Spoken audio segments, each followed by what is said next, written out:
October 14th, 2023, 11:47 p.m. A solo hiker's GoPro captures something that shouldn't exist. In the skeletal remains of Riverside State Asylum, abandoned since 1987, a voice speaks from empty air. Not a whisper, not wind through broken windows. A voice, clear, deliberate. Impossible. The hiker runs. The audio remains. And what it says changes everything we thought we knew about what lingers in abandoned places. This is shadow frequency. And tonight, we analyze the recording that paranormal investigators are calling the most credible EVP evidence in over a decade. His name is Marcus Webb, 28 years old, experienced urban explorer with over 4 years documenting forgotten structures across the Pacific Northwest. Marcus doesn't believe in ghosts. Or he didn't. On that October night, he entered Riverside State Asylum with one goal: photograph the main surgical theater before the city demolished it the following week.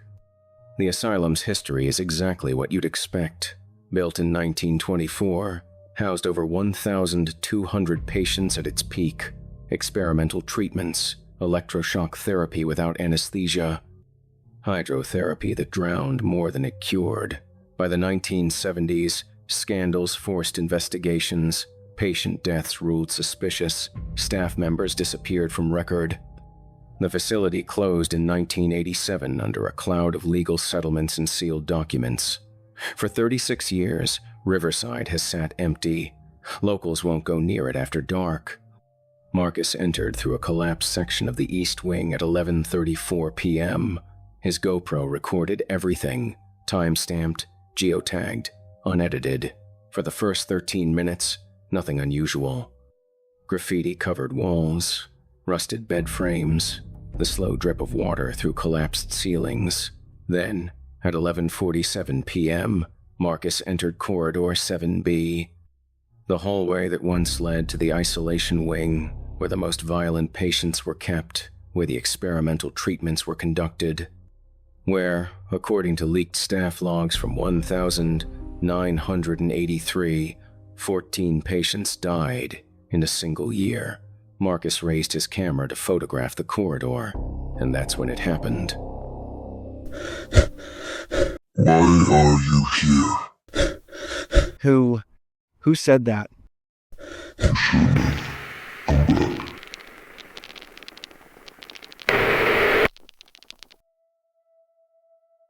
Marcus uploaded the footage to a private urban exploration forum within hours. He was shaking, demanded explanations. Audio engineers dissected the recording, independent analysis by Dr. Sarah Chen, acoustic physicist at Portland State University, confirmed the voice doesn't match Marcus's vocal signature. It's not coming from his direction. The frequency patterns indicate a source approximately 15 feet ahead in empty space. No radio interference detected, no electronic devices active in the vicinity.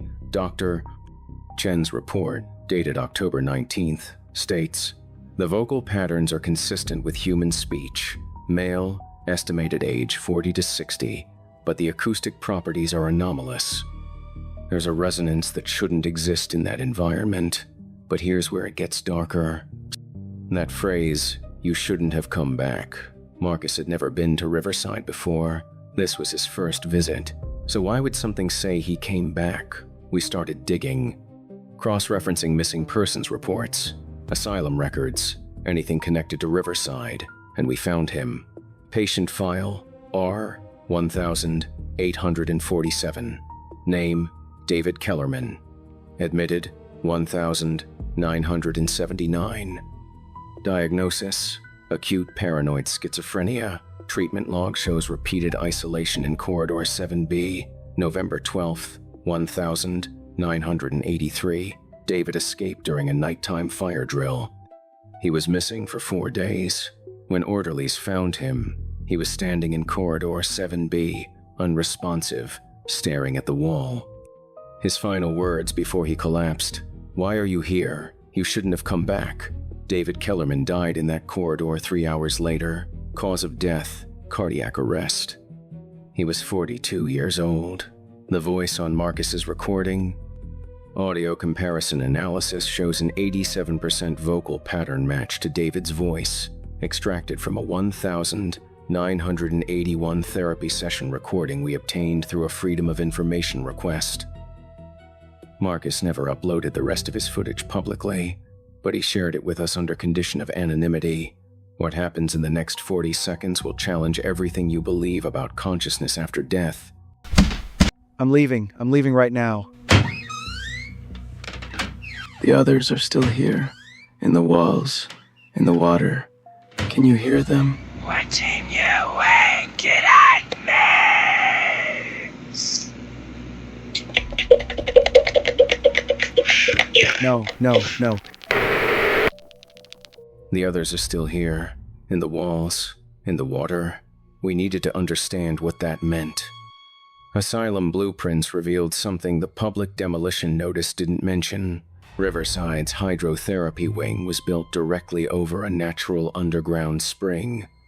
Treatment logs from 1955 to 1983 show that 147 patients underwent experimental hydrotherapy in Corridor 7B's basement level.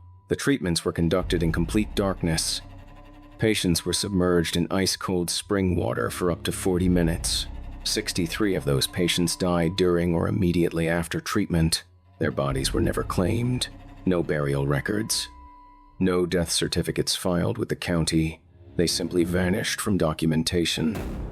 A 1,984 whistleblower report by nurse Patricia Hollis filed 2 months before she died in a suspicious house fire alleged that the hospital administrator, Dr. Eugene Marsh, was conducting unauthorized experiments. The report states, Dr. Marsh believes consciousness can be transferred to water. He keeps the deceased patient's belongings in the hydrotherapy chamber. He says their voices can be heard in the pipes. That report was sealed. Dr. Marsh was never charged. He died in 1991. His personal journals were donated to the Oregon Historical Society in 2003, but remain restricted. We filed a request. It was denied. Reason given: contains sensitive medical information and unverified psychological research that could cause public distress. But we found something else. In 2006, a construction crew was hired to install new drainage around Riverside's foundation. 3 workers reported hearing voices coming from the old hydrotherapy pipes. All 3 quit within a week. One of them, Jerry Holcomb, gave an interview to a local newspaper. Quote, "It sounded like people drowning, over and over, calling for help. We sealed that section up and left. I don't care what they paid us. That sealed section? Directly beneath Corridor 7B, where Marcus recorded the voice, where David Kellerman died, where the spring water still flows through abandoned pipes." 3 weeks after Marcus's recording went viral in paranormal research circles, something happened. November 7th, 2023, the city abruptly canceled Riverside's demolition. No explanation. The site was declared structurally hazardous and fenced off with 2 4-hour security. But here's what we confirmed through municipal records. On November 3rd, 4 days before the cancellation, a private geothermal energy company filed an application to access the underground spring beneath Riverside. The company name? Marsh Geothermal Solutions. Founded in 2019, CEO, Dr. Elizabeth Marsh, Eugene Marsh's granddaughter. The application states they're researching unique mineral properties and acoustic resonance phenomena in the spring water. They want to extract samples from the sealed hydrotherapy section, the same section where voices have been reported for decades. We reached out to Dr. Elizabeth Marsh for comment. Her response, via attorney, "Our research is proprietary and unrelated to historical asylum operations. The acoustic phenomena being studied are naturally occurring geological features, but Marcus's recording proves something is down there, something that remembers, something that speaks. And now, someone wants to extract it." Marcus won't return to Riverside. He's deleted all his urban exploration accounts. When we spoke to him last week, he said something that stays with me. That voice knew me, not my name. But something deeper. Like it recognized what I'd become, or what I'm supposed to be. That's what terrifies me most. Not that it spoke, but that it was waiting for me specifically. The recording is real. The voice is real.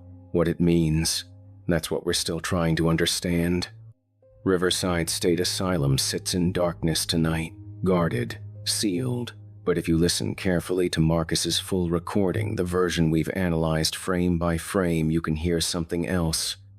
Beneath the main voice, beneath the whispers, a rhythm, like water moving through pipes, like breathing, like something vast and patient waiting underneath. This is shadow frequency. Subscribe if you want the truth, because we're not done with Riverside, and Riverside isn't done with us.